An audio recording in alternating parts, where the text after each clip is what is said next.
In this video, I'm going to show you how to analyze your Performance Max campaigns for your e-commerce brand the right way. And it doesn't matter whether you run your Performance Max campaigns on your own or if you have a Google Ads agency or an in-house team member handling your Performance Max campaigns for you. I strongly recommend that you learn how to personally read the data from the Performance Max campaign so that you have a better idea and a clearer insight on how they are performing. Because at the end of the day, we're going to be using this data to make further good decisions, which can hopefully help us influence and grow our brand long term. So I have here open on my screen one of the ad accounts we're currently handling under my Google Ads agency or marketing. It's spending a boatload of money every single month. I mean, in just the past 7 days alone, it has spent roughly $20,000 US. And what we're gonna do is we're gonna take a very broad approach and one of the pmax campaigns that's spending the most amount of money within this ad account. So we're looking at this first Performance Max campaign here running at a budget of $800 a day. Now, even though the budget of this Google Ads campaign is $800, the strategy I'm about to mention and the overview still applies to you even if your pmax campaign is only spending $20 a day. It doesn't really matter. The overall approach stays pretty much the same. Now, before we go into the actual campaign and analyze the performance, we need to start our approach on account level, on a very broad level. So you need to kind of adjust your columns so that they look very similar to mine. Now, the reason why I have these columns in this manner is simply because these columns cover all of the necessary details I need in order to further analyze my account, make sure it's doing good in terms of the overall approach and then the individual campaigns as well. So if we look right here, we're looking at the cost, impressions, clicks, average CPC, CTR, conversions, conversion value, and notice how it says by conversion time. So normally if you go over to columns, if you click on modify columns and go over right here under conversions, you have the option of clicking this first box which says conversions. You don't want to do that because this does not take into account the conversions that just recently happened. Instead, what you want to do is you want to scroll down here and you want to look at the one that says conversions by conversion time. So it says conversions by conversion time shows your conversion count based on the day a conversion occurred. So this is why it's much better data to be looking at compared to this one, because it doesn't again take into account the attribution period every ad account has to go through before all of these individual sales and everything can be properly allocated. So make sure to choose conversions by conversion time and the same for conversion value. Then we move on to cost over conversion, conversion rate, search impression share. These three you don't necessarily need, especially for shopping, but I just like to leave it there because again, a good approach for Google Ads isn't just shopping. But then we scroll to the right, click share, conversion value over cost, and this is a custom column I created. You don't necessarily need to have this, but this pretty much sums up everything that we need in order to begin our analysis of the Performance Max campaign. Now, let's start looking at this first pmax campaign only and get a better idea of the overall data we're working with. So right now, first things first, whenever I'm personally analyzing a pmax campaign, I like to make sure I'm looking at a good amount of data. Last 7 days is not good amount of data because if we hover over right here over this blue line, again, as I was mentioning earlier regarding the attribution period, here it says it takes up to 11 days after an impression for most of your conversion data to be reported. Now, this conversion by conversion time column kind of bypasses this little attribution time frame. However, even then, it's not going to be fully accurate until after about 11 days. So in order to get the best possible idea of how your pmax campaign is doing, change it to last 14 days and then look at the last 30 days worth of data. So let's start off with looking at the last 14 days for this top pmax campaign. It's just running for one of the collections within this ad account. And what we want to do is first of all, get a general idea of how the performance is. Now, every ad account is different. The KPIs for this ad account are completely different from the KPIs for your ad account. So just kind of replace whatever numbers I'm looking at, whatever numbers I mentioned with your own KPIs. Right here, we can see in the last 14 days, this campaign spent $14,000, got 4 million impressions with 20,000 clicks. That means first of all, with the budget, it's doing a fairly good job. So the first thing I'm looking at to analyze my campaign is is the budget fully getting spent or not? So with an $800 a day budget, and what I'm gonna do is I'm gonna open up my calculator to get a better idea of the budget. So $800 in 14 days, that should equal $11,200. Here, we see it spent $14,000, which is well above this. Now,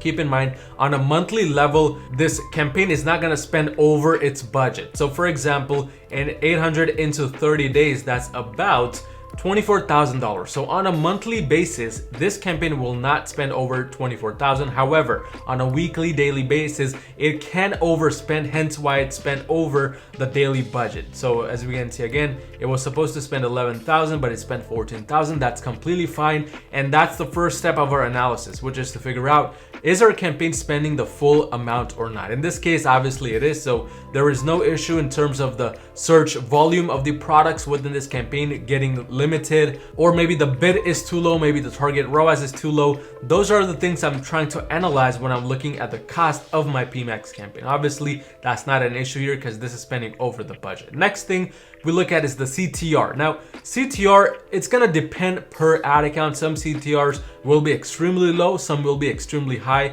Really depends on your niche, so you don't wanna really go too crazy or too in depth into what the number says right here, but it should be a decent amount. If it's like 0.10, 0.20, obviously for any brand, that's pretty much too low. I would look into improving the product images, possibly look at the pricing to ensure that the pricing is proper and the titles are relevant to what I'm trying to sell or what I'm trying to rank for.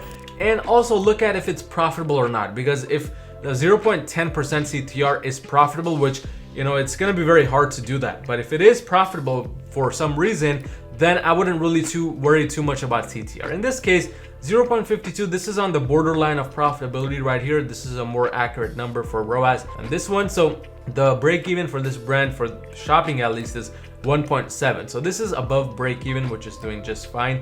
But that's what we kind of look at the CTR for. Moving on now to conversions, conversion value. These are really irrelevant in terms of looking at the bigger picture, because ROAS and cost per conversion really tell you what these numbers even mean. So you can kind of glance over them, make sure they're good numbers. I mean, if it says like 0 conversions, then obviously there's an issue with conversion tracking if there is a number visible here. So those are kind of the things you should be looking at. But cost per conversion, again, this is gonna fully depend on what the KPI is you're aiming at for your brand. Here, $35 is pretty good. And again, if we're not sure what the best cost per purchase should be, just look at the ROAS. And for this brand, the ROAS is ideal. Then we look at conversion rates. Everything else looks pretty much fine and not too crazy. So any type of analysis for your Performance Max campaign begins on the account level, just to make sure all these numbers look fine and dandy and there is no bigger issue like conversion tracking issues or some types of other things going on, like the campaign is not spending the full budget. But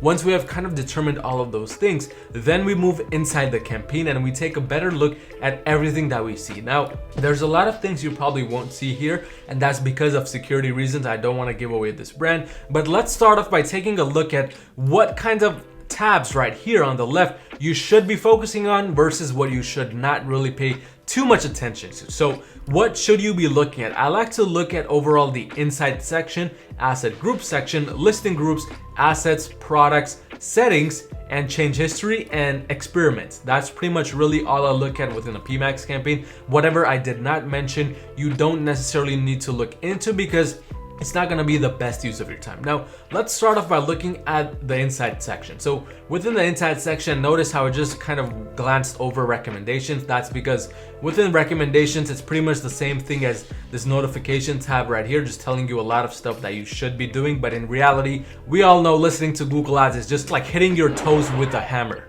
You're gonna lead yourself to a lot of pain, so I recommend staying away from recommendations. Instead, go on over to Insights and take a look at what the Insights say. There's a lot of valuable information you can see within Insights, and this lets you kind of get a complete idea into the analysis of your PMax campaign. So we see exactly what's going on. There's a lot of ups and downs so far. It tells me the cost has increased week over week. It also tells me the conversion value is up 50%, which is very good. The current target ROAS within this campaign is 220, and the average target I'm hitting is 180%. So that gives me sort of an analysis of what I should be doing. In this case, right now it says 220% is the ROAS we're hitting. So I'm not too worried about kind of changing the target ROAS, but that's part of the analysis. You gotta look at what number you are actually hitting.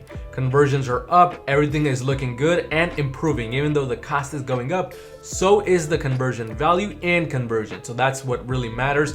And the ROAS, as long as it tells you that what you're hitting, what your goal is, that's also ideal. But then on the right, that's the next part of analysis. It kind of tells us what is going on, what is not going on. So for example, it says you increase your campaign's budget on average of 15%, and as a result, conversion value went up. And auction insight, top of page rate right here, it gives you a lot of things. You can click on it, interact with it, so on and so forth. When you scroll down, you can see there's a few performance shifts right here. So our performance kind of increased within this overall collection by 68%, this one by 57%, so on and so forth. We scroll down. This is where analysis really takes a step to the next level, because this is where we get to see which keywords are bringing us the most sales or any other metric you would like to see. So we're gonna kind of rank it by conversions, and we're gonna rank it from the most to the least. So right here, this one got 14 sales. If we open it up within this section, there were about 8 sales that came from some of these keywords. Again, for analysis, you can look further into it, but this analysis should lead you into the back end, meaning optimizing your back end via some of these keywords, making sure you're implementing them in the titles, descriptions, so on and so forth. That's really what analysis of your PMax is all about. But again, you're just analyzing these things, looking at what's getting you the best results, what's not getting you the best results, to then optimize further in the back end. And then as you scroll down, you'll see a bunch of different things popping up here. It tells you auction insights, so who else is ranking with you, who's doing better than you, so on and so forth. Again, take this section with a grain of salt, because it's gonna often tell you the biggest brands. Like here, it says Etsy.com. Obviously, Etsy is not really the biggest competitor for this e-commerce brand. But that kind of brings us to auction insights. Again, if there is enough data, it will tell you some stores which you can look into. Most of the times this is really pretty much irrelevant because it just says the big brand. So that brings us to asset groups. Now, analyzing the asset groups depends on how many assets you have. You can't really exactly analyze what you have going on here, besides maybe looking at what kind of audience signals you have going on, what kind of ad copies you have here, images, so on and so forth, because that gives you a better idea when you go over to listing groups to understand what's working and what's not working. Because here, this is where the biggest analysis takes place. Now, you want to kind of adjust your columns a bit here. You can't really see all of the columns that we saw in the main account overview, but what we're going to do is we're going to kind of change things up a bit, add some columns which we think should be added here. So conversions, again, we're adding conversions because we don't see the by conversion type column. We're going to add cost over conversion. We're going to add conversion value, ROAS, and that should pretty much do it right here. We're going to click apply. And now this is where the next step of the analysis begins. What we're trying to understand is if you have multiple assets right here, we're trying to understand which assets are driving majority of the sales. Is it asset group number 1, number 2, or how many ever you have?